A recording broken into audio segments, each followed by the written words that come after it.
Step 5 of the AA 12-step program says that we admitted to God, to ourselves, and to another human being the exact nature of our wrongs. That step is considered a Rubicon. It's a real game changer. Well, after my marriage collapsed, I attended a 12-step meeting called Emotions Anonymous. It's sanctioned by AA, basically the same kind of program. And I went for 8 years and attended regularly and just gained immeasurably from it and left eventually with gratitude. 1 year I wanted to do another one of these step 5s, and I called a cathedral, and I wanted to speak to Father, make up a name, say Ryan, and this lady answered, and I said, may I speak with Father Ryan? She said, well, he isn't here. She said, may I help? And I said, well, I wanted to book a step 5 with him. And she said, oh, I could do that with you. And my natural instinct was to say, no, I want to do it with Father Ryan, but I'd been in the program long enough to learn that when a door opens, walk through it.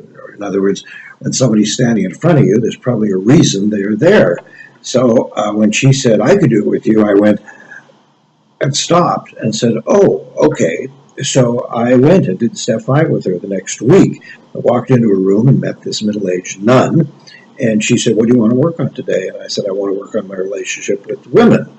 And she said, what about them? I said, well, I love them, I hate them, I fear them, and they mystify me. And she said, okay, how do you want to work? I said, well, I want to speak about the important women in my life, my grandmother, my mother, my wife, and my daughter. And so we did that for 2 hours. I cried and screamed and broke furniture and snotted all over myself and so on.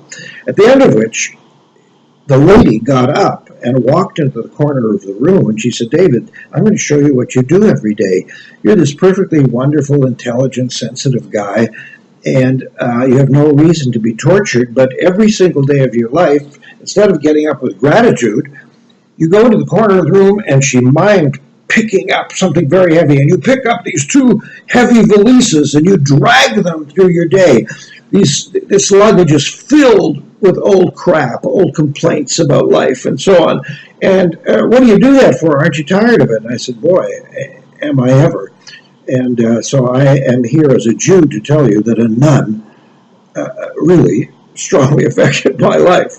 The pickle is wear the world like a light cloak. Enough with the baggage already. Go through life as lightly as you can.